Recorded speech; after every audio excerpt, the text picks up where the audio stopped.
किराम, पूरी मोहब्बत के साथ, शौक़ के साथ, उल्फत के साथ, प्यार के साथ, अदब के साथ,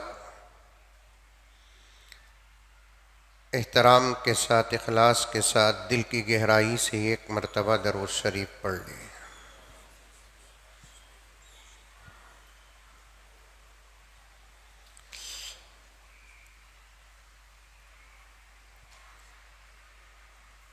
गुज़िश्ता जुमा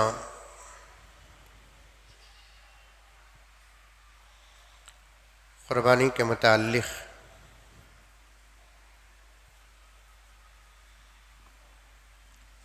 और ज़िलहिज्जा के फ़ज़ाइल से ताल्लुक़ रखने वाली बातें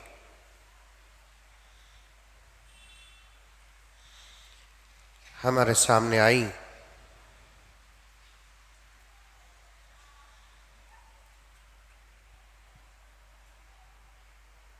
इंशाअल्लाह ताला 2 दिन में ईद है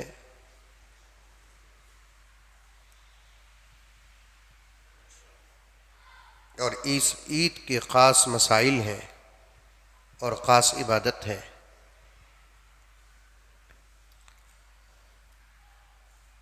उसी से ताल्लुक़ रखने वाली बातें इंशाअल्लाह ताला आज हमारे सामने आएंगी।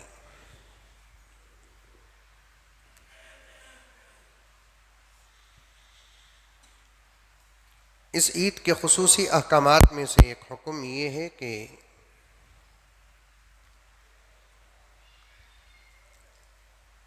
साहिब निसाब इंसान पर कुर्बानी वाजिब है।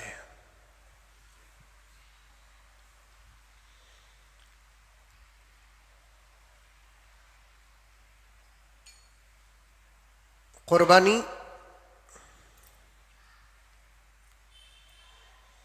हर दौर से चली आ रही है।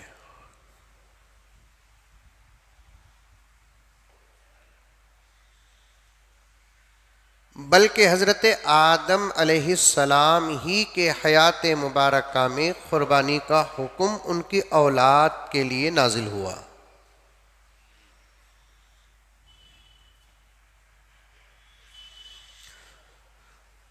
और पूरा वाक़िया कुरान पाक के छठे पारे और सूरह माइदा में मौजूद है। हाबील और काबील की कुर्बानियाँ हुई।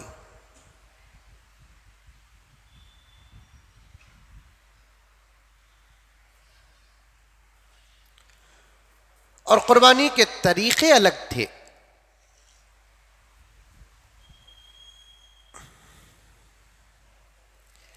तरीक़े बदले लेकिन हकीकत नहीं बदली।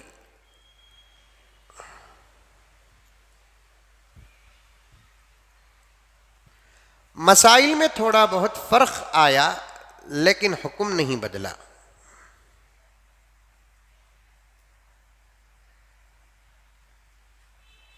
बाज़ मौक़ों में कुर्बानी किसी नबी की उम्मत के लिए सज़ा के तौर पर आई।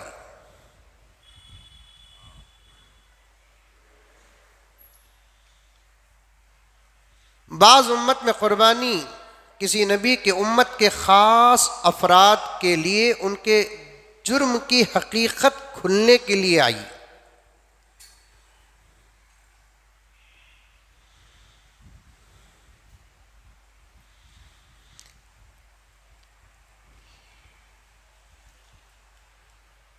जैसा कि हज़रत हाबील और काबील के दरमियान में जब कुर्बानी का हुक्म आया तो उन दोनों के बीच में एक बहुत बड़ा मसला चल रहा था। उस मसले की वजाहत के लिए अल्लाह ने कुर्बानी का हुक्म दिया।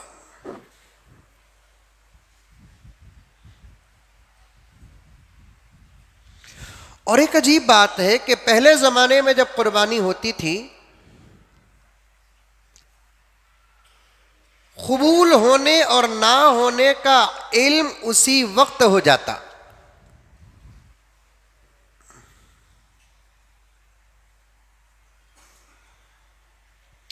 जिसकी कुर्बानी कबूल होती थी, आसमान से एक आग आती और उस चीज को या उस जानवर को उचक कर लेकर चले जाती। इसका मतलब यह होता कि उसकी कुर्बानी कबूल हो गई।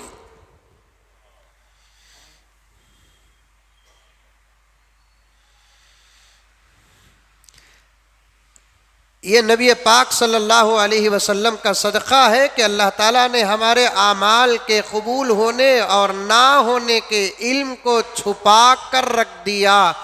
अगर पहले ज़माने की तरह आज भी और पैगंबर की उम्मत में ये बात वाज़े हो जाती कि किसका अमल कबूल हुआ और किसका अमल कबूल नहीं हुआ, तो फिर एक दूसरे आपस में शर्मिंदा हो जाते।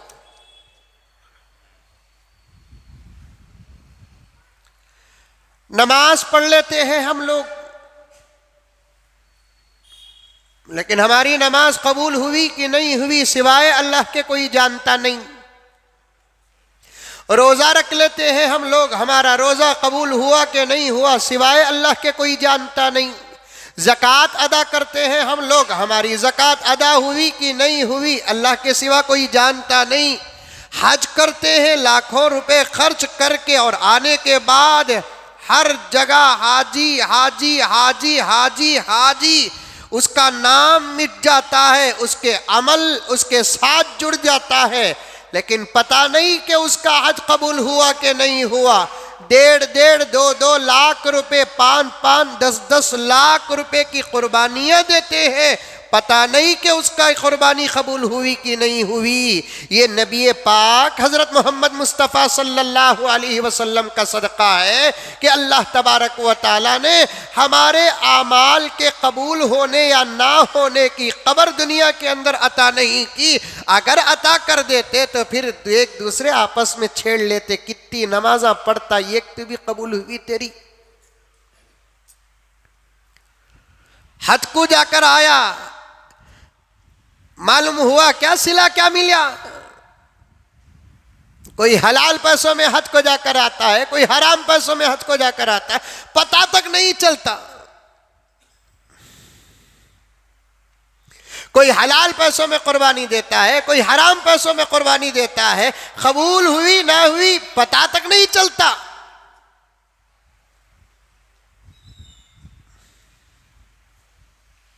दोस्तों एक बात बीच में आ रही है, अर्ज करता चलूं, अमल कबूल होना ना होना ये बात तो अपनी जगह पर।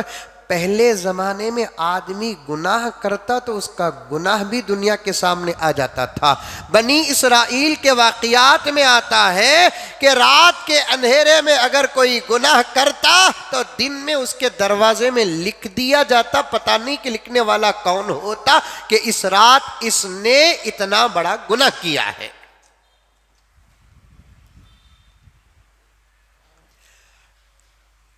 ये अल्लाह का करम नहीं तो और क्या है कि हमारे आमाल, हमारे गुनाह सब पर अल्लाह रब्बुल इज्जत ने पर्दा डाल दिया। अब एक वक्त आएगा जहां हमारे आमाल के कबूल होने या ना होने की इत्तला मिलेगी। वहां भी जरूरी नहीं कि अल्लाह ताला हमारे आमाल के नतीजे सारे हश्र के मैदान में पेश करे। गुनहगार से गुनहगार डरता हुआ जाएगा। हदीस में आता है कि अल्लाह ताला एक चादर 70 की डालेंगे, अंदर ही अंदर अल्लाह और बंदे के दरमियान गुफ्तगू होगी। अल्लाह फरमाएंगे, मेरे बंदे आज तो तू अपने आप के बारे में क्या सोचता है? ऐ अल्लाह, आज न कोई छुपा है न किसी के कोई अमल छुपेगा, आज तो सबका अमल खुल जाएगा। अल्लाह ताला चादर के अंदर बंदे से पूछेंगे, मेरे बारे में तो क्या गुमान रखता है? बंदा कहेगा कि इलाहल आलमीन, जैसे आपने मेरे गुनाहों पर दुनिया में पर्दा डाला, मुझे उम्मीद है कि आज हशर के मैदान में भी आप मेरे गुनाहों पे पर्दा डालेंगे। अल्लाह फरमाएंगे, जा, तेरा गुमान मेरे साथ जैसा होता है मैं तेरे साथ वैसा फैसला करता हूं। अब अल्लाह ताला चादर उठाएंगे तो उसका चेहरा नूरानी होगा, पता नहीं चलेगा दुनिया को कि अंदर क्या बात चली।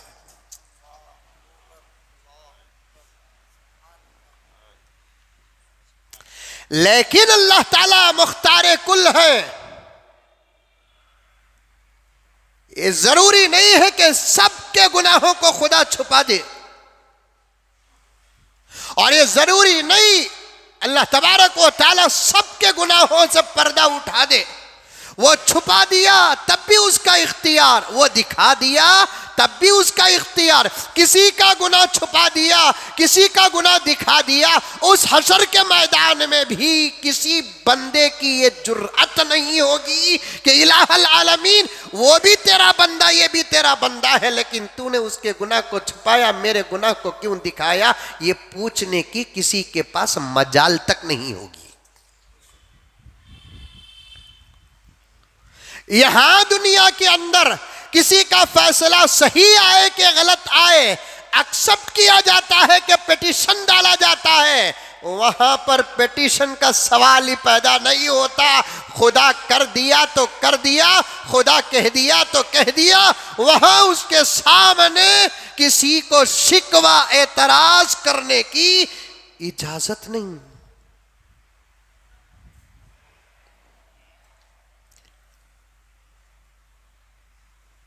हर दौर में कुर्बानी थी, लेकिन मेरे आका से पहले कुर्बानियों के कबूल होने की खबरें मिल जाती थी, लेकिन आज नहीं।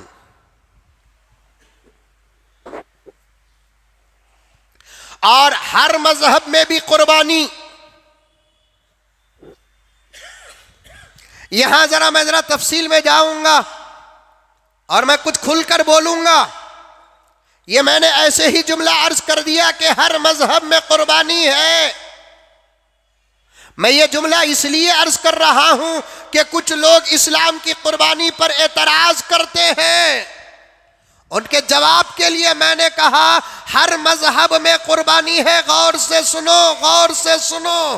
फजाइल का जमाना नहीं है, मसाइल का जमाना है। सवाल का वक्त नहीं है, जवाब का वक्त है। हर लम्हा में तुम्हें जगाने की कोशिश करूंगा, बार बार कहता रहूंगा कि गौर से सुनो, गौर से सुनो। मेरे इस कहने से आप रंजीदा मत हो। मैंने कहा कि हर मजहब में कुर्बानी है, मुझे ये कहने की जरूरत नहीं। मैं ये इसलिए कहा कि कुछ लोग इस्लाम की कुर्बानियों पे एतराज करते हैं, उनके जवाब के लिए मैंने कहा। वरना हमारे मजहब के, हमारे धर्म के, हमारे अल्लाह के, हमारे नबी के अमल को साबित करने के लिए मुझे किसी कौम के अमल को तलाश करने की जरूरत नहीं। आई बात नौजवानों समझ में? ये बारीक बात है, समझ में आई?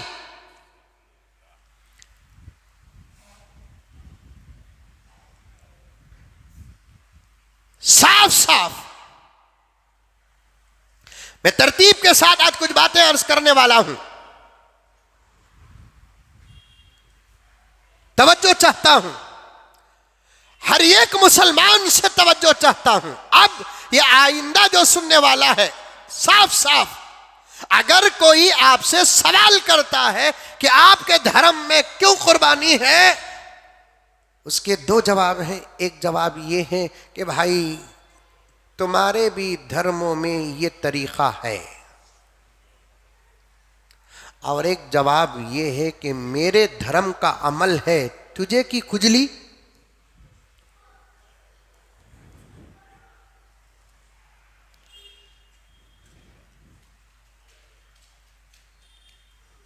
हाजी साहब तवज्जो चाहता हूं।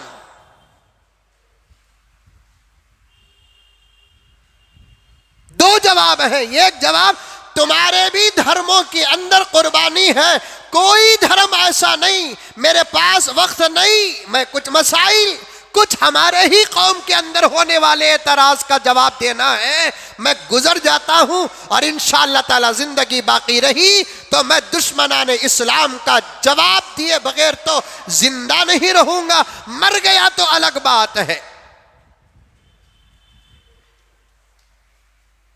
एक जवाब, दुनिया के अंदर कोई मजहब ऐसा नहीं जिस मजहब में अपने खुदाओं को खुश करने के लिए कुर्बानियां दी जाती है। तुम अगर अपने खुदाओं को खुश करने के लिए कुर्बानियां देते हो तो सही, और हमारा खुदा सारी कायनात का बरहक खुदा है, और हम हमारे खुदा को खुश करने के लिए कुर्बानियां देते हैं, तो तुम्हारे अक्लों में कीड़े उबलते हैं।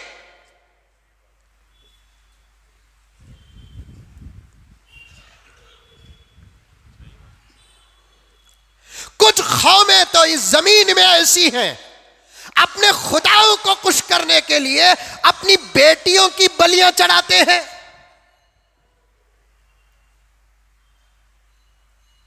हाजी साहब मेरे पास सबूत मौजूद है।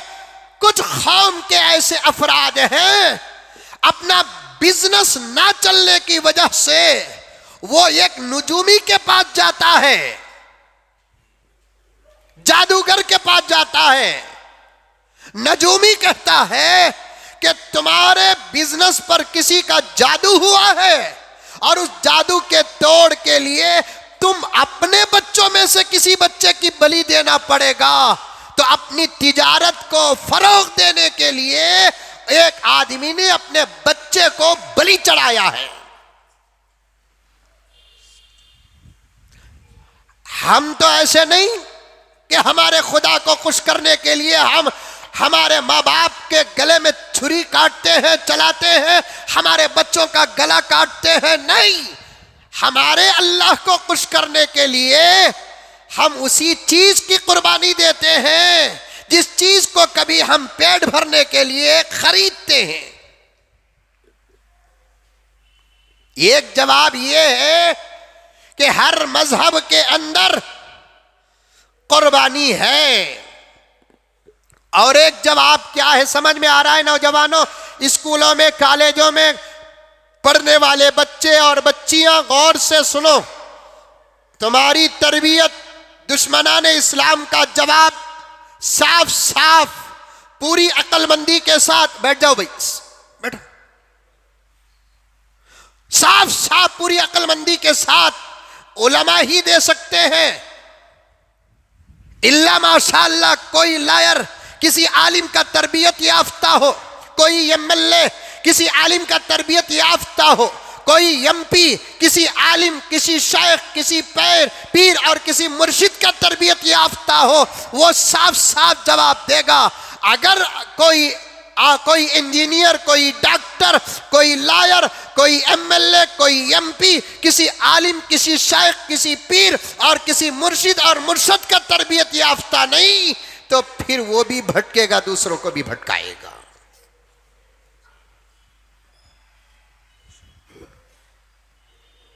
एक जवाब ये है कि हर धर्म में है साहब कुर्बानी, पहले भी थी। हर मजहब के किताबों के अंदर कुर्बानी का सबूत मिलेगा। मैंने गुज़िश्ता जुमा गाय बैल को खाने का सबूत पेश किया, इस जुमा मेरे पास मौजूद है। कांटा तेजी के साथ दौड़ रहा है, मुझे मसाइल भी आपके सामने पेश करना है। फिर ईद के बयान में भी इंशाअल्लाह अगर हो सके तो टेलीकास्ट के जरिए से आप तक मैं पहुंच जाऊंगा। एक जवाब क्या है कि हर धर्म के अंदर और हर धर्म की मुकद्दस किताबों के अंदर कुर्बानी का सबूत है। एक किताब मुकद्दस किसी भी धर्म की ऐसी पेश कर दो, हम तो इस वक्त दुश्मनाने इस्लाम का एक तरफा शुक्रिया अदा करते हैं, तुम्हारे छेड़ने से हमको तुम्हारी भी किताबें पढ़ने का मौका मिल गया।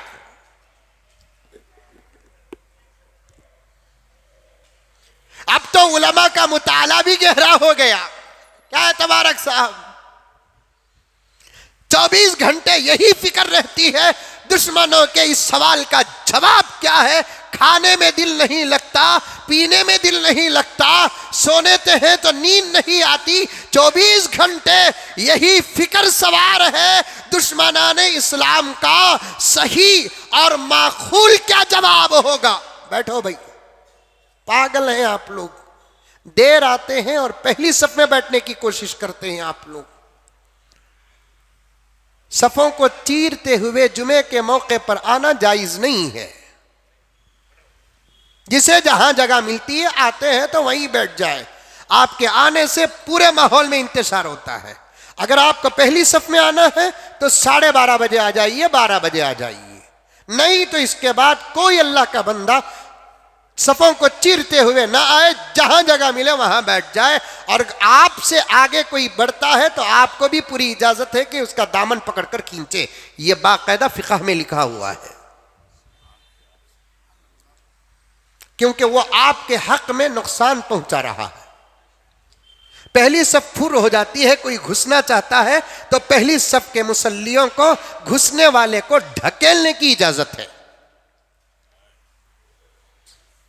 गर्ज आ गई तो बात अर्ज कर रहा हूं। एक मुकद्दस किताब ऐसी बताओ, चाहे बाइबल हो, रामायण हो, गीता हो, महाभारत हो, कोई धर्म कोई किताब ऐसी नहीं जिसमें कुर्बानी का सबूत ना हो। एक जवाब। दूसरा जवाब, किसी भी धर्म को मुतमईन करने के लिए इस्लाम को ये कहने की ज़रूरत नहीं कि तुम्हारे धर्म में भी है, तुम्हारा धर्म अलग है, हमारा धर्म अलग है, हमारे धर्म के आमाल अलग हैं और तुम्हारे धर्म के आमाल अलग हैं। मैं कितनी मिसालें दे सकता हूं। नमाज क्यों पढ़ते हैं तो क्या मुझे यह कहना पड़ेगा कि तुम्हारे धर्म में भी नमाज पढ़ते थे? रोजा क्यों रखते हैं तो क्या मुझे कहना पड़ेगा कि तुम्हारे धर्म में भी रोजे का सबूत है? इस्लाम किसी का देखकर अमल पैदा नहीं करता, इस्लाम खुद एक अमल का नाम है। इस्लाम किसी की नकल नहीं करता, इस्लाम एक असल का नाम है। कह दो सुभान अल्लाह। कुर्बानी का बकरा तो भी खुशी खुशी बैठा रहूंगा, तुम्हें वैसा बैठेंगे। इस्लाम किसी की नकल का नाम नहीं, इस्लाम अपनी जात में असल है। इस्लाम किसी के अमल को देखता नहीं, अपना अमल सारे जमाने को दिखाता है। इस्लाम को किसी के धर्म के अमल की नकल करने की जरूरत नहीं। हमारी नमाज हमारी है, दूसरे धर्मों में नमूना मिले कि ना मिले। हमारा रोजा हमारा है, दूसरे धर्म में नमूना मिले कि ना मिले। हमारी ज़कात है, दूसरे मजहब में नमूना मिले कि ना मिले। हमारे निकाह का तरीका हमारा है, दूसरे धर्म में नमूना मिले कि ना मिले। हमारी कुर्बानी का तरीका हमारा बिजाते खुद है, दूसरे धर्म में नमूना मिले कि ना मिले। परवाह नहीं हमको किसी की कि हमारा अमल किसी के धर्म में है कि नहीं है, कि ये देखने की हमको जरूरत नहीं है। और हमने कभी किसी के धर्म के अमल को छेड़ा नहीं है। हाँ, एक ही मसला ऐसा है जिसे मुसलमान देखता है तो दर्द होता है, इस्लाम को दर्द होता है। वो क्या मसला है कि अगर कोई अल्लाह का बंदा इस धरती में ईश्वर का मानने वाला, कायनात के तन्हा खालिक और मालिक का मानने वाला, एक अल्लाह की पूजा छोड़कर, एक अल्लाह की परस्तिश छोड़कर, एक अल्लाह की पूजा छोड़कर, एक अल्लाह की परस्तिश छोड़कर कई मूर्तियों की अगर वो पूजा करता है, कई मूर्तियों के सामने अपना सर टेकता है, तो तब इस्लाम को दर्द होता है और इस्लाम को फिक्र होती है। उसके अलावा कोई और मसला नहीं, उसके अलावा और कोई मसला नहीं।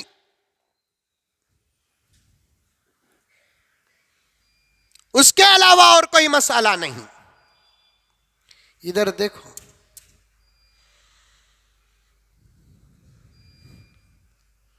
कोई मसला नहीं उसके अलावा।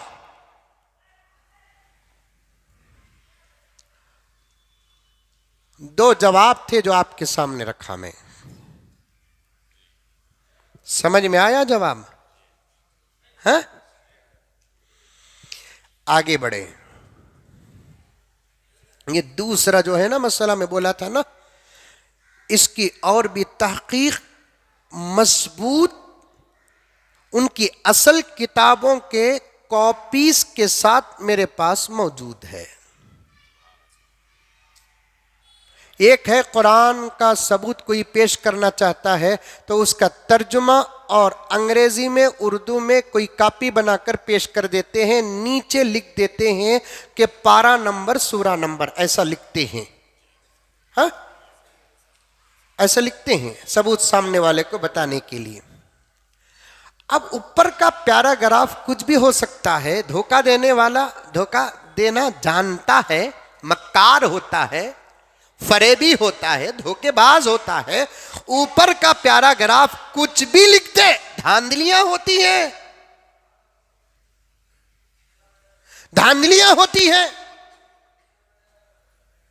ऊपर का पैराग्राफ कुछ भी लिखकर नीचे अगर पारा नंबर सूरा नंबर लिख देते हैं तो नीचे के हवाले को देखकर आदमी यकीन कर लेता है कि हो सकता है। अरे क्या तो भी बोलो रे बाबा, हाउ तो बोलो, नहीं तो नहीं का तो बोलो। क्या भी बोल रही नहीं ना, नमाज पढ़ लेंगे क्या? लेकिन मैंने बड़ी मेहनत के साथ असल किताबों के फोटो प्रिंट निकाली है, जिसे उर्दू में नहीं पढ़ा जा सकता, अंग्रेजी में नहीं पढ़ा सकता, कन्नड़ और तेलुगु में नहीं पढ़ा जा सकता है। उस किताब की जो जुबान है उसी जुबान में पढ़ सकते हैं। बराबर मेरे पास प्रिंट्स मौजूद हैं। अगर कोई सवाल करता है माँ का लाल, तो हम उसके सामने पेश कर देंगे अगर हमारे धर्म में जीव हत्या होती है जो पाप और जुर्म है, तुम्हारे इन किताबों के सफ़हात को तुम देखो, तुम्हारे इन किताबों के पैराग्राफ को, मजमून को देखो, क्या जीव हत्या तुम्हारे धर्म में भी नहीं हुई?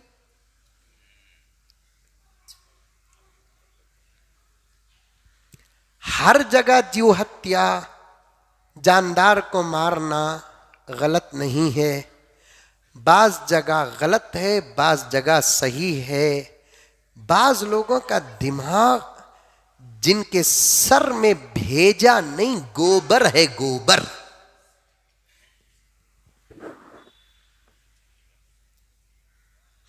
जान तो सब भी जानी, चाहे बकरे की हो, चाहे गाय की हो, चाहे बैल की हो, चाहे सांप की हो, चाहे बिच्छू की हो, चाहे मच्छर की हो, चाहे झुंगुर की हो। उसे प्योर उर्दू में झिंगर कहते हैं।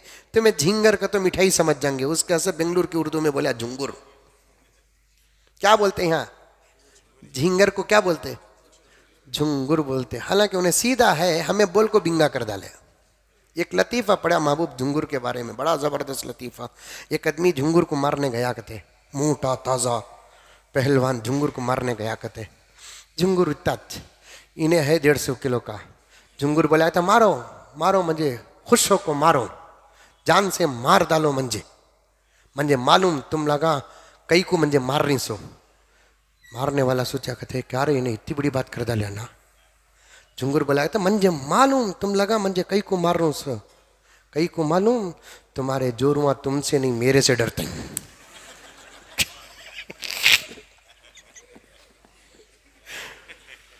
तुम्हारे बीवियां तुम्हारे से नहीं मेरे से डर रही, ये जल को तुम लगा मुझे मार रही सो। मारो। जान बोले तो सबकी जान इतना बाबा।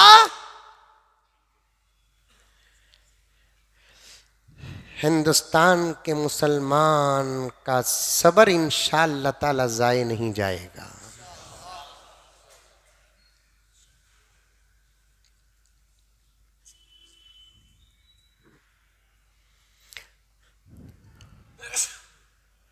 जान तो सबकी जान है, चाहे बकरे की हो, गाय की हो, ऊंट की हो, भैंस की हो, बैल की हो, इंसान की हो, चूहे की हो, झींगर की हो, मच्छर की हो, किसी की भी जान जान है। मुसलमान अगर गाय को ज़िबह करता है, बैल को ज़िबह करता है, ऊंट को ज़िबह करता है, तो फिर लोगों को बात समझ में नहीं आती, एतराज करते हैं। फिर झींगर को भी तो मारते हो तुम लोग दवाओं के जरिए से, चूहे को भी तो मारते हो। मच्छरों को मारने की तुमने कितनी फैक्ट्रियों को लाइसेंस दिया है, क्या वो मच्छर एक जानदार नहीं है?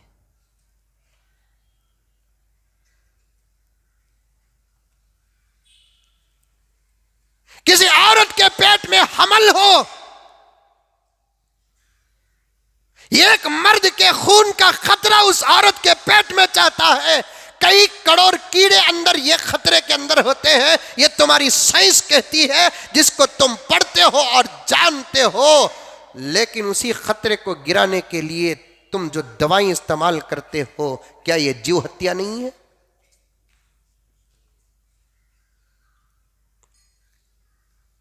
दो बच्चे का पिलान लगाते हैं, दो बच्चे का कानून लगाने वाले सबसे बड़े हत्यारे हैं। इसलिए कि दो बच्चे पैदा करने के बाद औरत या तो ऑपरेशन कर लेती है, यानी तो बगैर ऑपरेशन के अवॉइड करती है। समझ में आ रही है बात? ऑपरेशन करती है या बगैर ऑपरेशन के अवॉइड करती है। अवॉइड करने के तरीके अलग होते हैं। गलत बात नहीं कर रहा हूं, गलत नहीं, बुरी नहीं, गलीज नहीं, साफ साफ माहौल रख रहा हूं, अच्छी बातें कर रहा हूं, दुश्मनाने इस्लाम का जवाब दे रहा हूं। दो बच्चों का कानून बनाने वाले सबसे बड़े हत्यारे हैं। दो बच्चों का कानून बनाने वाले सबसे बड़े हत्यारे हैं, इसलिए कि दो बच्चे पैदा करने के बाद औरत या तो बगैर या तो औरत ऑपरेशन कर लेती है या नहीं तो अवॉइड करती है। अवॉइड करते करते बाई चांस हमल टिक जाता है। दो तरीके होते हैं, या तो फिर उसे अबार्शन कराते हैं यानी तो नॉर्मल तरीके से गोलियां खिलाते हैं। जाकर देखो कि अबार्शन कराते हैं या गोलियां खिलाते हैं या इंजेक्शन देते हैं। साइंस कहती है कि वो दवा जब पेट में उस थैली में जाती है, जिस थैली में चाहे 2 दिन का खून का खतरा ही क्यों ना हो, 40-50 दिन के खून का खतरा ही क्यों ना हो, वो खतरा एक गोश्त का घट डल्ले की शक्ल इख्तियार कर लेता हो, वो दवा जाकर क्या काम करती है? चाकू का काम करती है, अंदर जाकर उसे टुकड़े टुकड़े करती है। क्या ये जीव हत्या नहीं है?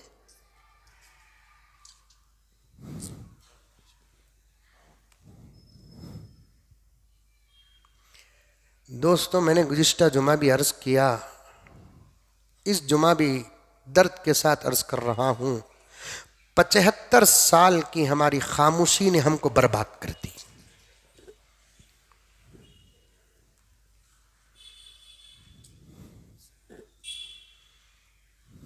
फिक्र मत करो, 70 पर 5 साल हमारे मुल्क भारत को आजाद करने के बाद हमने सिर्फ एक तरफ देखा, मस्जिदों की तरफ देखा, मदरसों की तरफ देखा, तंजीमों की तरफ देखा, तहरीकों की तरफ देखा, गरीबों, यतीमों, बेवाओं की तरफ देखा, लेकिन दुश्मनान ने इस्लाम की साजिशों की तरफ पलट कर नहीं देखा। यहां तो हमने मेहनत की, लेकिन यहां हमने मेहनत नहीं। ये बोल बोल बोल बोल बोल बोल बोल कर हमारे बड़ों ने आज के बड़े बड़े तनाउर दरख्तों को छोड़ दिया कि ये सब आना जाना है, छोड़ो, हुकूमत बदलेगी तो ये भी बदल जाएंगे।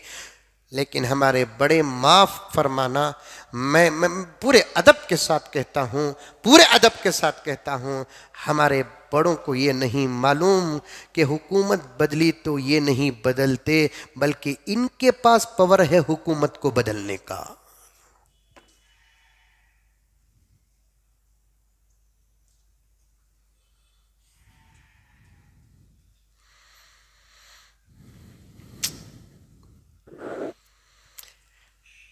मैं ही बदनाम हो जाता हूँ और मुझे खामोश रहना आता नहीं, और मैं पूरे सलीके के साथ बोलता हूँ, तब भी कुछ लोग बर्दाश्त नहीं करते।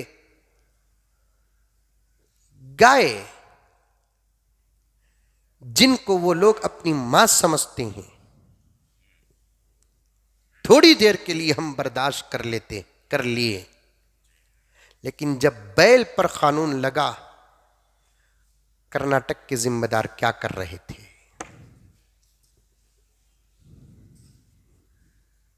बात गलत है तो अभी बोल दो।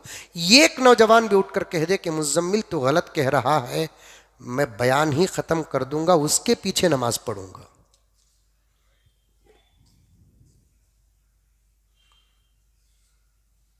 गाय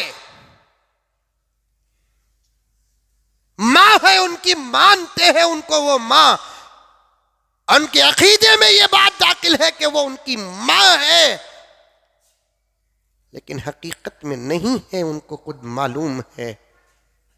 लेकिन बैल पर कानून बना, क्या कर रहे थे?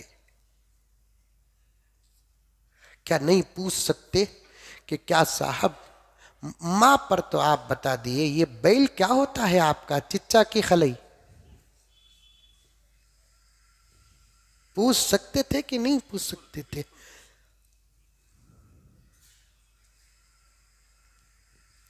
भैंस पर कानून बना, नहीं पूछ सकते थे? पूछ सकते थे। गाय तो आपकी मां है, भैंस क्या तुम्हारी आंटी?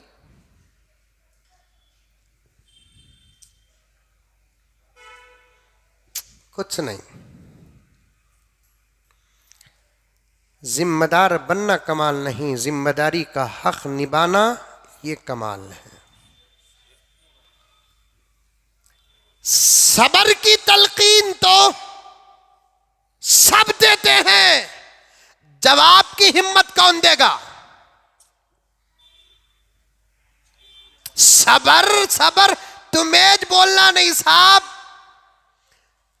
सब अल्हम्दुलिल्लाह आला औला है, अच्छे हैं, तकद्दुस है, उनकी अजमत है मेरे पास, लेकिन फिर भी मुआशरा जिसे बोलते ना, फल्ली बेचने वाला, बिल्कुल गरीब, जिसको मशवरे में जमा करते नहीं, उसका मशवरा फैसले में बदलता नहीं, ये सब तस्लीम करते हैं। वो इंसान भी फल्ली बेचने वाला, जिसे कोई सलाम करने वाला नहीं, किसी मय्यत के घर में घुस जाता है, उसके रिश्तेदार रोते हैं तो वो फल्ली बेचने वाला भी खांधे पे हाथ रखकर सब्र करो बोलना जानता है। सब्र करो बोलने के लिए तुम्हें छोड़ना जरूरी नहीं, तुम्हें का तो तुम्हें नहीं है, समझ रहे हैं मेरी बात? सब्र करो बोलने के वास्ते तुम्हें छोड़ना जरूरी नहीं। फल्ली पपई बेचने वाला मेरा भाई भी ये काम कर सकता है। जवाब देने की हिम्मत पैदा करने की तौफीक, जवाब देने का हौसला कौन देगा?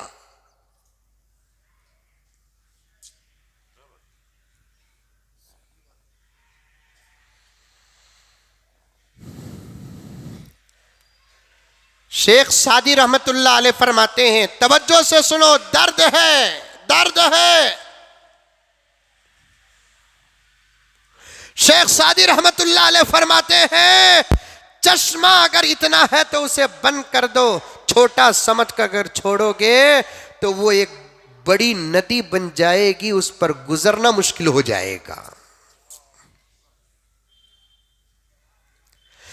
छोटा पौधा जो गैर जरूरी तुम्हारे रास्ते की रुकावट बनता है, उसे उखाड़ कर फेंक दो। छोटा समझ कर अगर तुम छोड़ोगे, वो तनाउर ऐसा जबरदस्त दरख्त बन जाएगा कि बुलडोजर लाकर भी तोड़ना चाहोगे तो मुश्किलात का सामना करना पड़ेगा। आज हमारा मुल्क यही सजा पा रहा है, मुल्क नहीं बल्कि हमारे मुल्क के मुसलमान यही सजा पा रहे हैं, और हमारे कर्नाटक के मुसलमान यही सजा पा रहे हैं। अरे बात करना, बैठना, बहस करना, मुबाहिसा करना, ये निकम्मापन नहीं है, ये तुम्हारे इल्म की सनद है, तुम्हारे इल्म का सबूत है, तुम्हारे जिम्मेदारियों का हक है। तुम्हारा चैलेंज करना तुम्हारे कुर्सियों और तुम्हारे ओहदों का हक है, लेकिन कुछ नहीं, सब्र करो, सब्र करो, सब्र करो, सब्र करो, सब्र करो, करते करते यहाँ तक नौबत पहुंची है। अगर अब भी मुसलमान नहीं दोस्तों, अब भी अगर हमारे जिम्मेदार नहीं जागेंगे, इस साल तो बड़ा बंद हुआ, आइंदा साल छोटा बंद होने में भी देर नहीं लगेगी। और इस बात को नोट करके रख ले, छोटा भी बंद हो जाए तब भी हमारे जिम्मेदार एक तीसरी रास्ता निकाल कर कहेंगे, सब्र करो, यही पैसा गरीबों को तकसीम करो।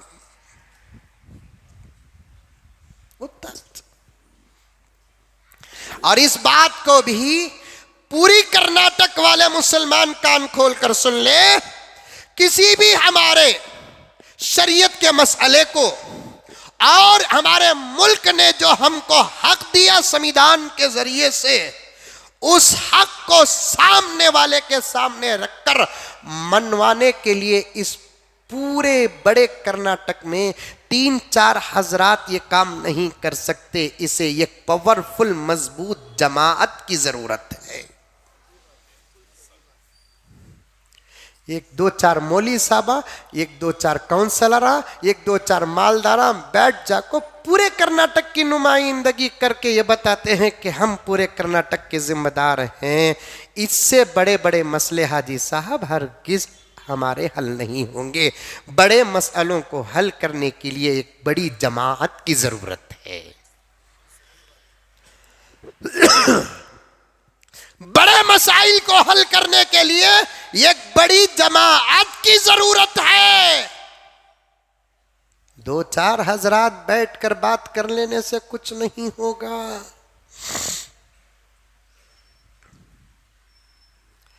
गर्ज आगे बढ़ेंगे। कभी आ गई बात तो इंशाअल्लाह ताला अर्ज करूंगा। आप लोग दुआ में लगे रहें, दुआ में लगे रहें। कुर्बानी एक जबरदस्त अमल है इस्लाम का, और हुजूर की उम्मत में इस अमल का इतना बड़ा अजर है, इतना बड़ा अजर है।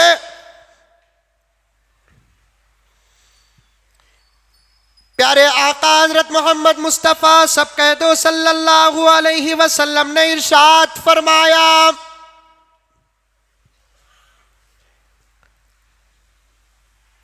कुर्बानी के दिनों में अल्लाह ताला के नजदीक कुर्बानी से ज्यादा पसंदीदा कोई अमल नहीं।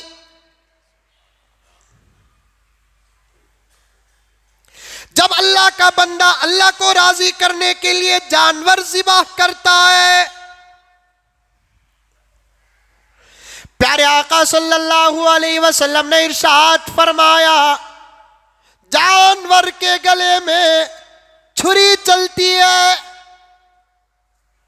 यहां एक बात आ रही है, हदीस पूरी कर तो याद आ रही है, बोलना चाहता था भूल गया। अल्लाह का करम यहां ने चाकू चला को तकलीफ देना अच्छा नहीं कहते, ये घुगुआ बोलते सो। चाकू चलाना जानवर पर पॉप पॉप,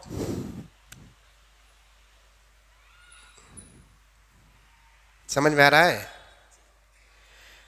तो फिर बच्चे जन्ना छोड़ डालो भाई चांस। अगर बीवी हामिला हो गई, डॉक्टर ऑपरेशन का हुक्म दे दिया, तो बीवी के पेट में क्या चलता?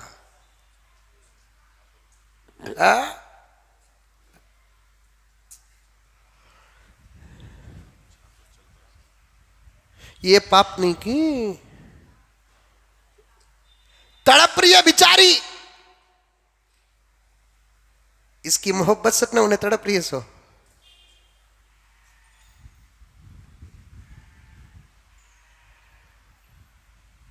अब तो साइंस कहती है दरख्तों में भी पत्थर में भी जान है बोल को। फसल जब उग जाती है चाकू से न काटते। आम दरख्त के बच्चे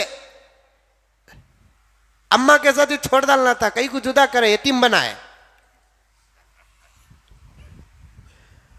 मूली को कहीं को काटे, गाजर कहीं को काटे, अटक जाएंगे बैठे तो। बैठना बैठना बैठना।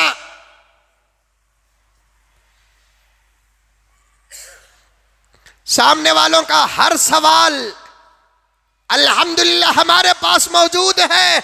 हमारे 4 सवालों के सामने कोई नहीं खड़ेगा।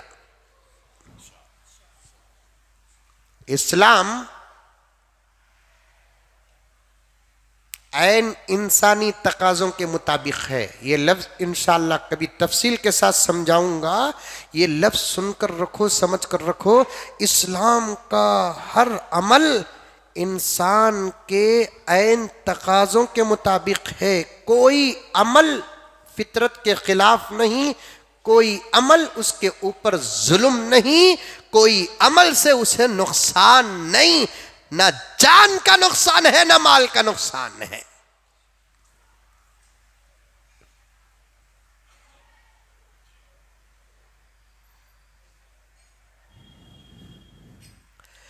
प्यारे आका फरमाते हैं कुर्बानी के दिनों में, कुर्बानी के दिन कितने? 3, 10, 11, 12। इन 3 दिनों में अल्लाह के नजदीक कुर्बानी से ज्यादा पसंदीदा अमल कोई नहीं। अब जब जानवर को ज़िबा करते हैं अल्लाह के नाम पर बिस्मिल्लाह अल्लाहु अकबर बोलकर ज़िबा करते हैं, अल्लाह की खुशी और रजा का आलम देखिए। अल्लाह फरमाते हैं मेरे बंदे मेरी रजा के लिए मेरे नाम पर तू एक जानवर ज़िबा कर रहा है, चल मेरी तरफ से तुझे बदला क्या कि इस जानवर का खून का पहला कतरा जमीन में गिरने से पहले तेरे तमाम गुनाहों को माफ कर दूंगा।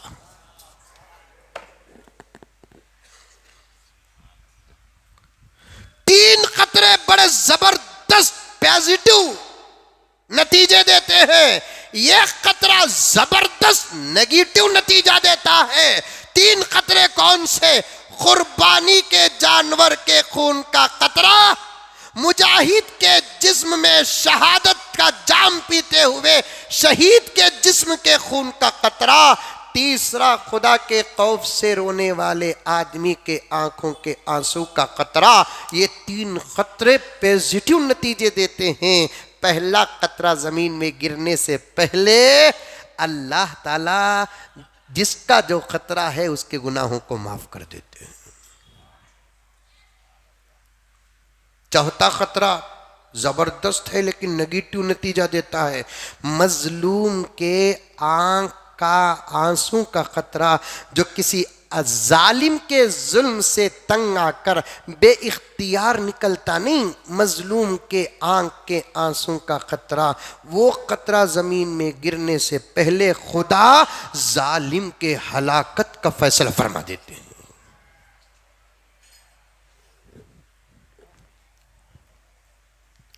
जालिम के हलाकत का फैसला फरमा देते हैं।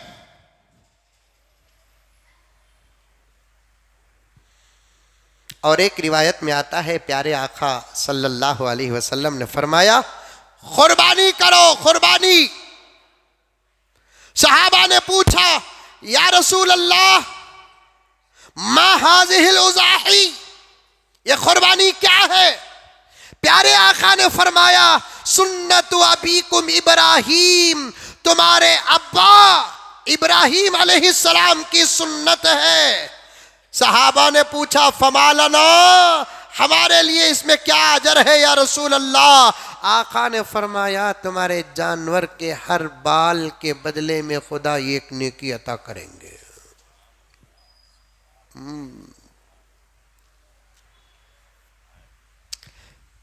फमालना या रसूल अल्लाह, हमारे लिए इसमें क्या अजर है या रसूल अल्लाह? आका ने फरमाया, तुम्हारे जानवर के जिस्म के हर बाल के बदले में, पूरे जिस्म के बाल के बदले में, इंसान को तो सिर्फ दाढ़ी में, मुच्छी में, इधर उधर बाल होते हैं, जानवर को तो पूरे जिस्म में बाल होते हैं। एक काम करो, तुम्हारा जो जानवर इतवार को ज़िबा होने वाला है, कोई अल्लाह का बंदा गिन कर मुझे मैसेज कर दे कि उसके जानवर में कितने बाल हैं।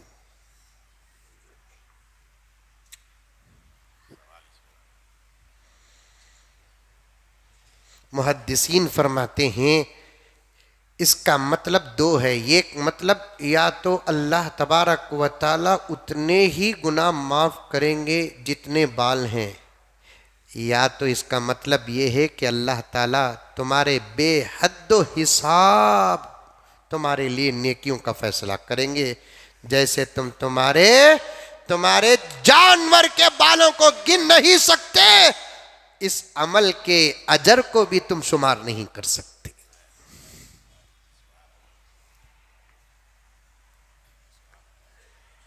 गर्ज, कुर्बानी वाजिब है। क्या है? कुर्बानी वाजिब है।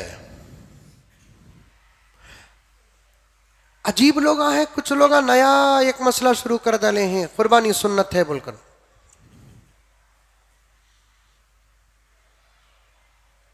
यूपी के एक मौलाना ने तो एक छोटा सा क्लिप बनाकर वायरल कर दिया है, कुर्बानी वाजिब है, कुर्बानी वाजिब है, कुर्बानी सुन्नत है। नहीं मेरे दोस्तों, कुर्बानी वाजिब है। कुर्बानी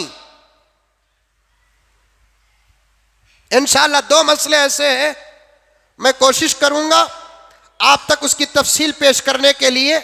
इस वक्त नहीं, खाली मैं मसला बताकर गुजर जाऊं।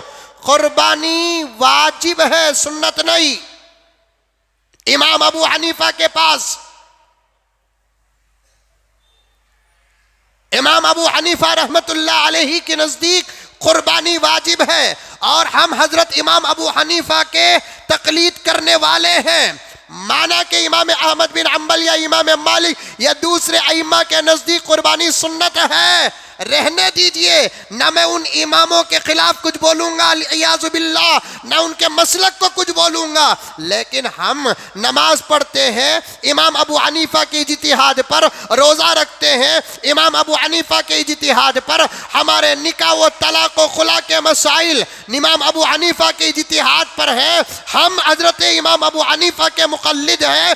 हमारा इमाम हजरत इमाम अबू हनीफा है, वो भी कोई मामूली इमाम नहीं है। इमाम मालिक से बड़ा इमाम, इमाम अहमद बिन हम्बल से बड़ा इमाम, इमाम शाफिई से बड़ा इमाम है, बल्कि हजरत इमाम अबू हनीफा रहमतुल्लाहि अलैह सिराजुल फुक़हा है, सिराजुल मुहद्दिसीन है। आपने हजरत इमाम अबू हनीफा की सीरत को सुना होगा, आपने इमाम अबू हनीफा के इल्म को सुना होगा, आपने इमाम अबू हनीफा के फ़िक़्ह को सुना होगा, आपने इमाम अबू हनीफा के तफक्कुर को सुना होगा, आपने इमाम अबू हनीफा के तक़वे को सुना होगा। चार इमामों में बड़े इमाम हजरत इमाम अबू हनीफा है। ये मैं मोहब्बत से नहीं कह रहा हूँ, खुद इमाम मालिक कहते हैं, खुद इमाम अहमद बिन हम्बल कहते हैं, खुद इमाम शाफिई कहते हैं। इमाम मोहम्मद तो इमाम अबू हनीफा के शागिर्द हैं, इमाम अबू यूसुफ तो इमाम अबू हनीफा के शागिर्द हैं, इमाम ज़ुफ़र तो इमाम अबू हनीफा के शागिर्द हैं। बड़े बड़े मुहद्दिसीन का यह कौल है। हदीस में की नज़र से इमाम अबू हनीफा को देखेंगे, इमाम अबू हनीफा हमारा इमाम नजर आता है। तफसीर की नज़र से हम अबू हनीफा को देखेंगे, इमाम अबू हनीफा हमारा इमाम नजर आता है। फ़िक़्ह की नज़र से देखेंगे, इमाम अबू हनीफा हमारा इमाम नजर आता है। उस इमाम अबू हनीफा का इज्तिहाद है, उसका फरमान है कि कुर्बानी वाजिब है। वो भी इमाम अबू हनीफा अपनी अकल से नहीं कह रहे हैं, उम्मत पर जुल्म नहीं कर रहे हैं, उनके पास भी हदीस का ज़ख़ीरा है। उन अहादीस के ज़ख़ीरे को सामने रखकर हजरत इमाम अबू हनीफा रहमतुल्लाह अलैह ने साफ साफ फतवा दिया है कि कुर्बानी उम्मत मुस्लिमा के वो मालदार जिनके पास माल हो, सोना हो, चांदी हो, कैश हो, ज़रूरत असलिया से ज़्यादा माल अगर सोने चांदी के निसाब तक पहुंचता है तो ऐसे मुसलमान पर कुर्बानी वाजिब है। वाजिब वाजिब।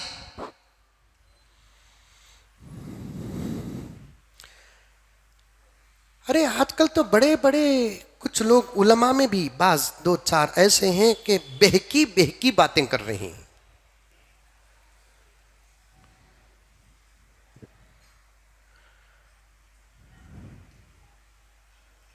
करे तो भी चलता, नहीं करे तो भी चलता। ये बोलने वाले मौलाना कौन? जिनकी उम्र 70-80 साल या 60-70 साल। समझ गए होंगे, जिन्होंने अपनी ज़िंदगी का एक बहुत बड़ा हिस्सा मदरसे में लगाया, दावत व तबलीग में लगाया, इशाअत दीन में लगाया, हिफाजत दीन में लगाया, दुश्मनाने इस्लाम का करारा जवाब दिया। सिर्फ हिंदुस्तान के दुश्मनाने इस्लाम का नहीं, आलम के दुश्मनाने इस्लाम का मुंह तोड़ जवाब दिया। इस वक्त उनकी उम्र 60-70 साल होगी। आई डोंट नो उनकी उम्र क्या है। मैं उनसे पूछना चाहता हूं कि योगी के आने के बाद आपके मसले क्यों बदल रहे हैं? Give my answer.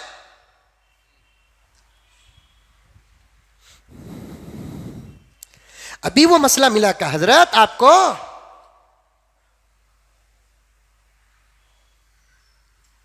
कितनी किताबें पढ़े आप? आपके असातिज़ा ने आपको पढ़ाया है, तालीमुल इस्लाम से लेकर हिदायत तक आपको पढ़ाया है। उस वक्त आपको बात नहीं मालूम थी, उस वक्त आपने इस मसले को क्यों इजहार नहीं किया? जब आप अपने ही मदरसे के जबरदस्त मुदर्रिस बने और आप जबरदस्त शेखुल हदीस बने और बेहतरीन आप मुअल्लिम बने, उस वक्त आपको यह मसला नजर नहीं आया या आपने वो किताबें नहीं पढ़ी। और इस वक्त ही मसला, वो भी 1450 साल से अल्हम्दुलिल्लाह उम्मत का इस बात पर इत्तेफाक। अरे समझ में आ रही है बात मेरी? समझ में आ रही है क्या भाई? मसला जरा गहरा मसला बता रहा हूं मैं, क्योंकि अब लोगों के अरे कर्नाटक में बड़े जानवर की कुर्बानी नहीं को बोलकर बोले तो इतनी भी गुंजाइश निकलो पकड़ो न को, अंगली दिए तो हाथ नहीं पूरा जिस्म ही पकड़ ले रही। पहले जमाने में बोलते थे अंगली दिए तो हाथ पकड़े बोल को, अब अंगली दिए तो पूरा जिस्म। कर्नाटक में या हिंदुस्तान में बड़े जानवर की जहां जहां कुर्बानी मुश्किल है वहां छोटे जानवर की कुर्बानी दो। और भी रास्ते हैं आपको जिसका बदल बन सकता है। लेकिन कुछ उलमा, कुछ सियासी लोग, कुछ मुसलमान हुकूमत को राजी करने के लिए बहकी बहकी बातें कर रहे हैं। मैं पूछना चाहता हूं हजरत मौलाना सलमान नदवी साहब दामत बरकातुहू से, माना कि मैं तुम्हारे शागिर्दों के शागिर्द की उम्र का हूं, लेकिन जब बात शरीयत की आती है, सवालों जवाब की, इस्लाम पूरी इजाजत देता है। जब सहाबा में से कुछ उमर को सवाल कर सकते हैं, उस्मान को सवाल कर सकते हैं, अली को सवाल कर सकते हैं, किसी ने उस सवाल को बेअदब और बेअदबी नहीं कहा। अगर मैं कर्नाटक की जमीन और टीपू की जमीन में बैठकर मौलाना सलमान नदवी को, नदवी साहब को यह सवाल करता हूं तो मैं बेअदब नहीं। सवाल के हद तक मुझे पूरी इजाजत है। पहले भी अदब करता था, अब भी अदब करता हूं, बाद में भी अदब कर रहा हूं। लेकिन साफ कहता हूं कि इस वक्त आपकी जुबान मुबारक आपकी नहीं है, आपकी जुबान का रिमोट किसी और के हाथ में है। यूं मालूम हो रहा है, कभी हजरत अबू मुआविया पर आप, कभी बाबरी मस्जिद के मसले में आप, अब रहा कुर्बानी के मसले में। पूरे हिंदुस्तान के मुसलमानों का जो मुत्तफक अलैह मसला, जिस पर सादे से सादे मुसलमान का भी यकीन था कि कुर्बानी वाजिब है, और आपने उस मसले के अंदर शक पैदा कर रहे हैं। कुरान के 30 पारों पर आपने बगैर मुताले के हमला किया। क्या कुरान पर शक पैदा करना नहीं था? और आज कुर्बानी का वो अहम मसला, आपको क्या जरूरत है क़िबला इमाम शाफी का हवाला देने की? आपको क्या जरूरत है क़िबला इमाम मालिक का हवाला देने की, इमाम अहमद बिन हंबल का हवाला देने की? आपको तो हवाला इमाम अबू हनीफा का देना चाहिए। अब तक तो हमने आपको हनफी नुमाइंदा समझ रहे थे, हनफी आलिम समझ रहे थे। अब पता चलता है कि आप भी शायद गैर मुक़ल्लिद हैं। नहीं, दलाइल मौजूद है।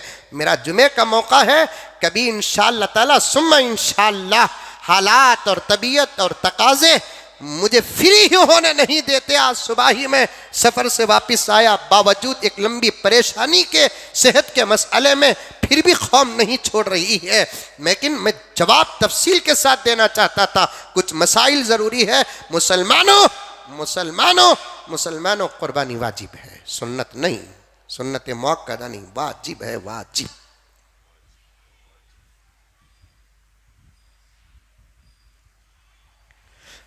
वो भी अबू हनीफा ही का मसला है, असल मसला है। तकरीबन मैंने 10 दलाइल लेकर आए कुर्बानी वाजिब होने की। और एक मसला भी चल रहा है, हालात बराबर नहीं करते, उसके वास्ते, ये तो हजरत नहीं बोले, दूसरे लोग बोल रहे हैं, व्हाट्सएप में सब क्लिप चल रहे हैं, हालात बराबर नहीं हैं, इसके वास्ते एक बकरा पूरे घर वालों की तरफ से दे डालो। वो एक बकरा इतना बड़ा रहना, एक तराजू में घर वाले पूरे को बिठाए तो उतना वजन का होना। पूरे घर वाले 500 किलो के ही 16 किलो का बकरा दे रही। क्या तुम्हें अक्ल है रे बाबा?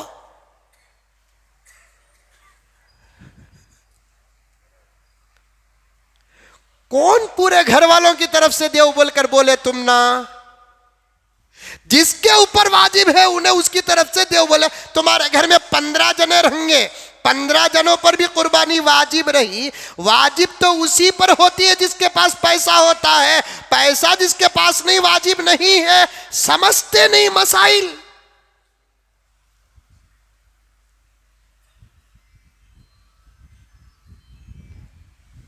वाजिब किसके ऊपर है? जिसके पास पैसा है। साफ साफ बोलना महबूब, तुम्हारे ऊपर कुर्बानी वाजिब है? नहीं है। अब इनको किसी किस्म की शरीयत जबरदस्ती नहीं करती, दे उनको।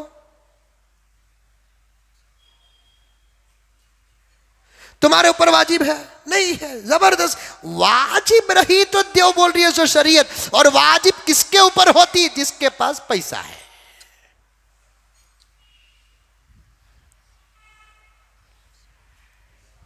पूरे घर वालों की तरफ से एक बकरा नहीं, पूरे बकरों की तरफ से बकरे।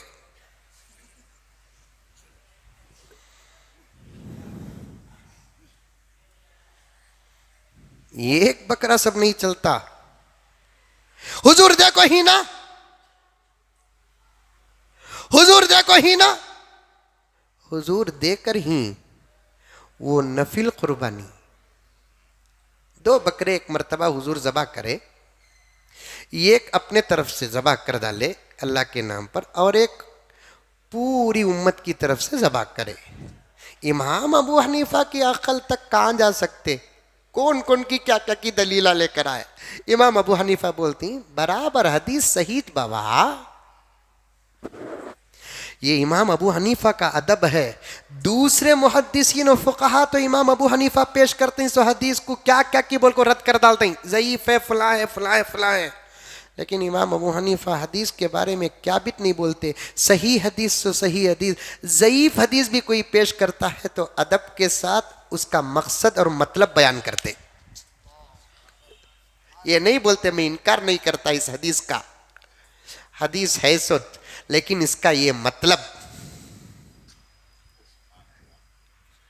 आशिक रसूल साहब, कुरान में नाम नहीं, इशारा जिसका मौजूद है उसका नाम अबू हनीफा है।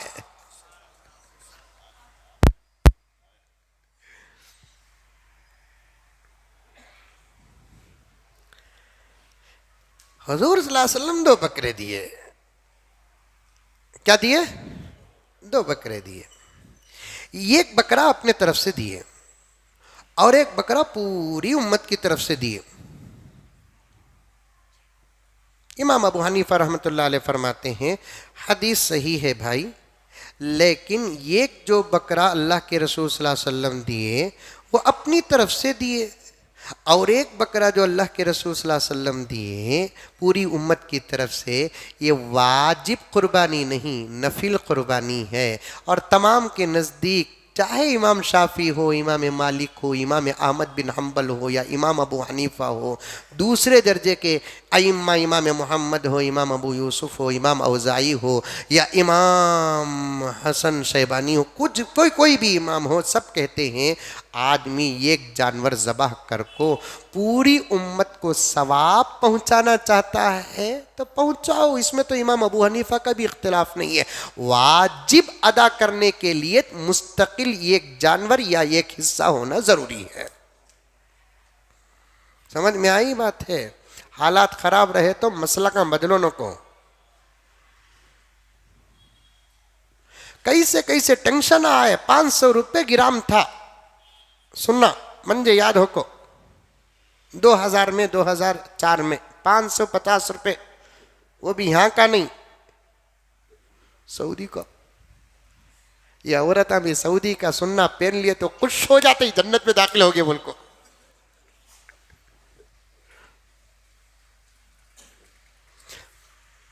₹550 ग्राम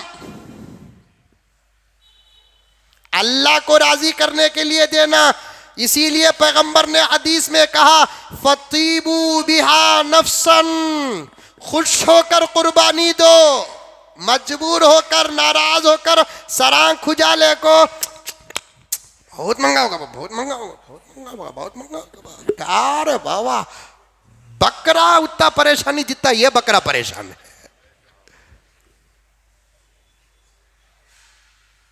रिसालत में आप सल्लल्लाहु अलैहि वसल्लम की निगाह नबूवत पर कुर्बान हो जाओ। इतनी लंबी हदीस बयान करके फजीलत बयान करने के बाद आखिरी जुमला क्या बोलते हैं? फतीबू बिहा नफ्सन, खुश होकर कुर्बानी दो, मजबूर होकर नहीं। 550 रुपये ग्राम सुनना था 2003 में, आज 4500 रुपये ग्राम सुनना है। पहले भी वो 25 सौरन बेटी को डालते थे, आज भी वही 25 क्या 30-35 डाल रहे हैं बेटी के नाम पर। तो मंजन नको बा, इतना नहीं, इतना होना का तो तू छोटा करने को बेटे दिल, तेरा बावा होना का तो बिक जाता, तुझे पिनाता। बोलते नहीं बोलते? तू रोनो को मां, तू रोनो को, तू रो को मेरे घर से जाने को मत, तुझे क्या होना बोल।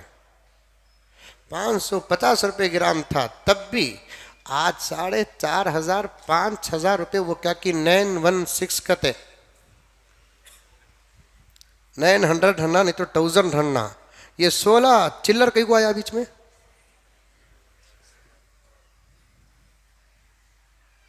दे रहे नहीं दे रहे।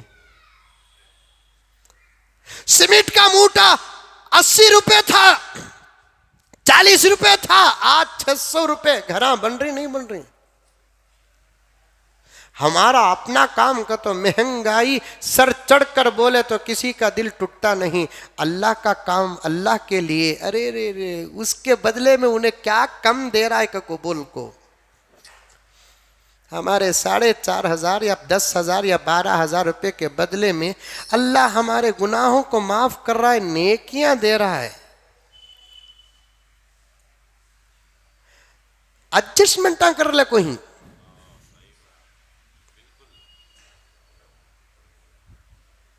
एडजस्टमेंट मसले खिकर खिकर को निकाल रही।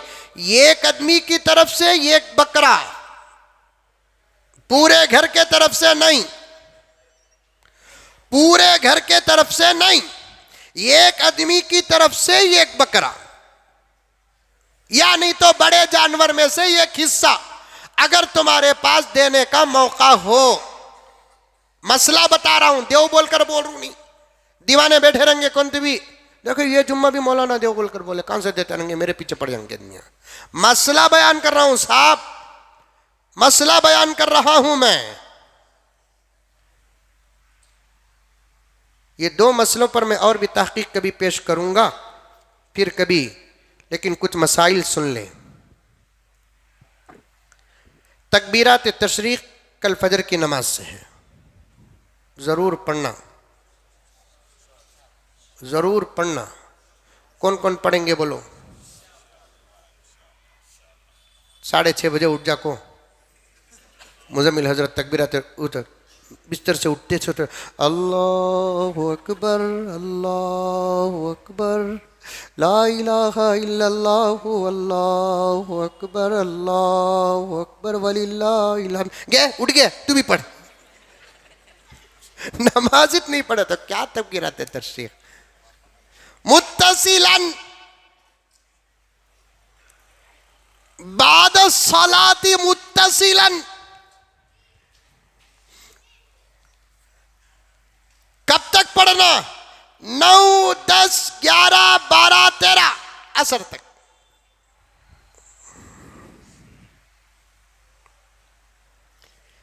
कुर्बानी जरूर दियो।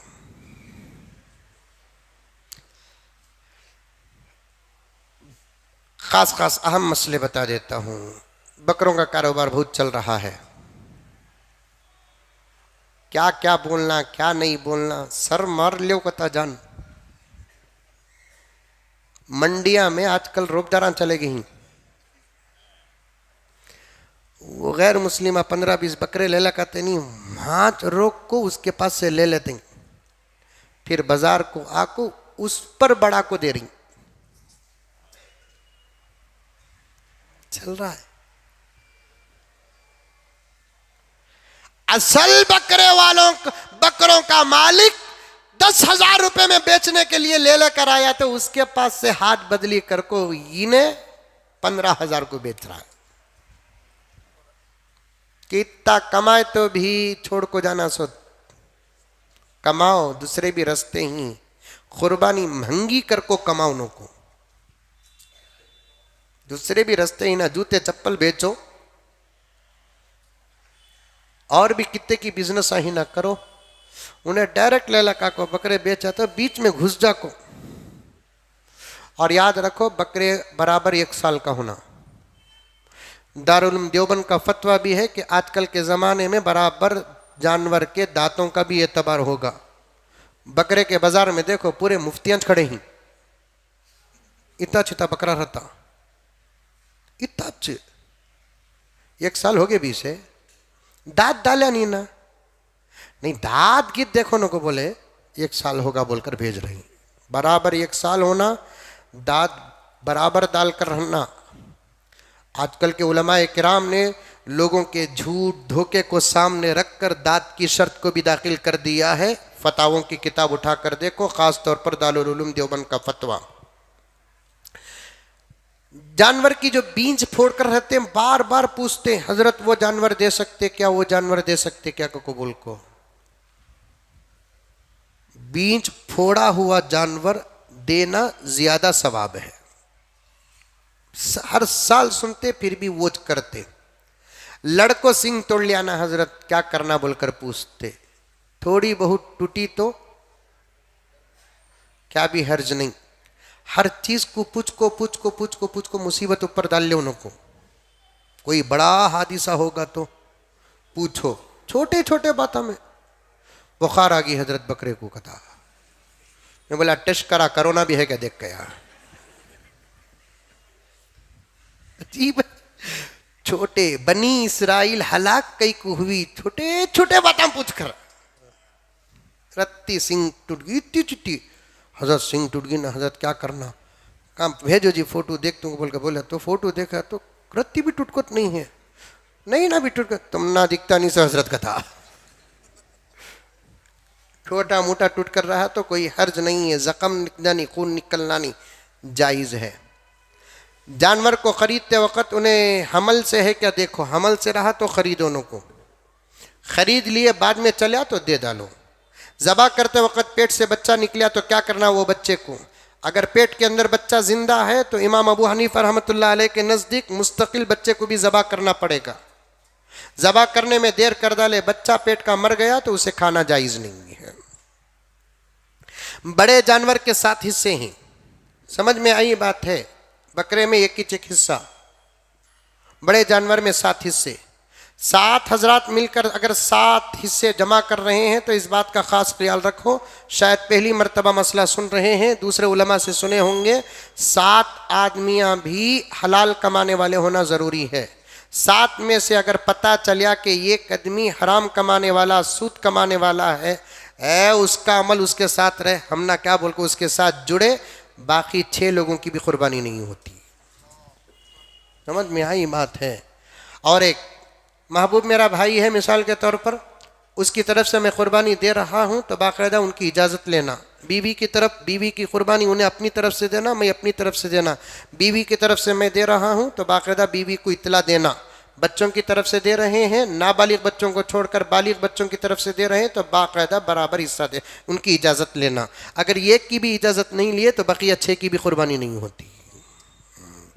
और एक मसला सुनो कि 7 हिस्सों में से 1 हिस्सा 7 हिस्सों में से 1 हिस्सा नाबालिग बच्चे का है तो 7 की भी कुर्बानी हो जाती है। अब ये पकड़ा पकड़ी चल लगो थी ना, बाज लोग ले लेकर आए कहते किसे उसे, ये पकड़ा पकड़ी डर क्या की 3 साल 7 साल क्या की, किधर की जिंदगी भर नमाज छोड़े तो 80,000 साल अल्लाह जहन्नम में डालता बोलकर बोले, डर को मस्जिद को आया नहीं। 3 साल अंदर दलाल देंगे तो घर के अंदर ही ज़बा कर डालिया, ज़बा कराया तो कराया, गोश्त बांटा तो बांटा। ये अलग बोलता क्या करना, मजबूर में बाद में देने की कुर्बानी अभी दे डालिया बोल रहा है, नहीं होती। ये 3 दिन में कुर्बानी देना सो 10वीं 11वीं 12वीं, अगर नहीं दिए तो फिर वो जानवर सदका कर डालना। कुर्बानी के दिनों में कुर्बानी का जानवर ज़बा करे तो सब खा सकते सो, कुर्बानी के दिनों में कुर्बानी का जानवर ज़बा नहीं करे, वो जानवर किसी गरीब को दे डाले तो देने वाला आदमी उस जानवर से खा नहीं सकता और मालदार आदमियों को भी वो गोश्त खाना जायज़ नहीं है। 7 आदमियां पैसा डाल को एक बड़ा जानवर लिए, मसला समझ में आ रहा है। 7 आदमियां पैसे डालकर एक जानवर लिए, उसमें से एक आदमी खुदा ना खास्ता मर गया तो फिर ये 6 आदमियों की कुर्बानी नहीं होती। पहले वो मरने वाले आदमियों के रिश्तेदारों को पूछना, पैसे वापस करना कि नहीं, हमें उनकी तरफ से दे डालना। उसके असल रिश्तेदार बीवी बच्चे जिसको उसकी विरासत में से हिस्सा जाता है वो सब मिलकर बोलते हैं कि ये पैसा गर्चे के अब्बा के इंतकाल की वजह से हमारी विरासत में आ गया, हमें सब राज़ी हैं कि उनकी तरफ से क़ुरबानी दे डालो, तो तब जाकर क़ुरबानी अदा होती है। एक आदमी मर गया, बकिया 6 आदमियाँ क्या करे, उसके रिश्तेदारों को पूछे बगैर क़ुरबानी दे डाले, 6 की भी क़ुरबानी नहीं होती। गैर मुस्लिम भाइयों को क़ुरबानी का गोश्त दे सकते हैं, दे सकते हैं, आराम से दे सकते हैं। गरीबों का ख्याल करो, बकरे की क़ुरबानी है, पूरा बकरा फ्रिज के अंदर रखो न को, अल्लाह के वास्ते पहले से तुझे बन को रखे थे, अब बन कर को रखे हैं, पहले बन को रखे थे अब बन कर को रखे हैं। फ़र्क क्या, तो बाहर पुकारता था अंदर पुकार रहा नहीं, उतना फ़र्क है। सब समझ में आई बात है। गरीबों को बहुत तकलीफ़ हो रही है, चाहे वो मुसलमान हो कि गैर मुस्लिम है, इसका पूरा पाप ये फैसला करने वालों को लगेगा, ज़रूर लगेगा।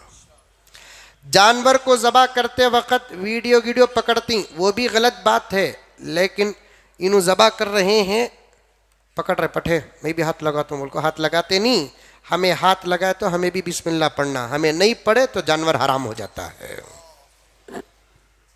मसला समझ में आया। ज़बा करने वाले इन्हों मौजन साहब की कौन ही की नुच, आजकल तो शो है ना, समझ में आई बात है। पूरे जानवर को पावा गिवा बंदल को इन्हें चला पकड़ रहे, पकड़ काटने वाले इन्हों, हमें हाथ रख डाले ज़बा करने वाले आदमी या छुरी पर, हमें भी बिस्मिल्लाह पढ़ना। समझ में आई बात है। क़र्ज़ लेकर क़ुरबानी दे सकते हैं क्या?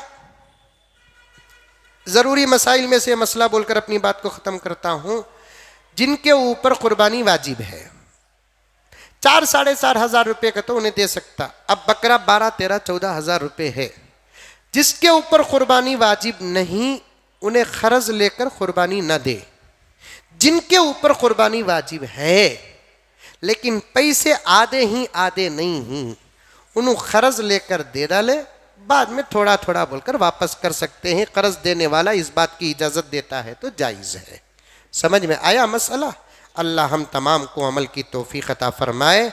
आमीन सुम्मा आमीन। व आखिरु दावाना अनिल हम्दुलिल्लाहि रब्बिल आलमीन।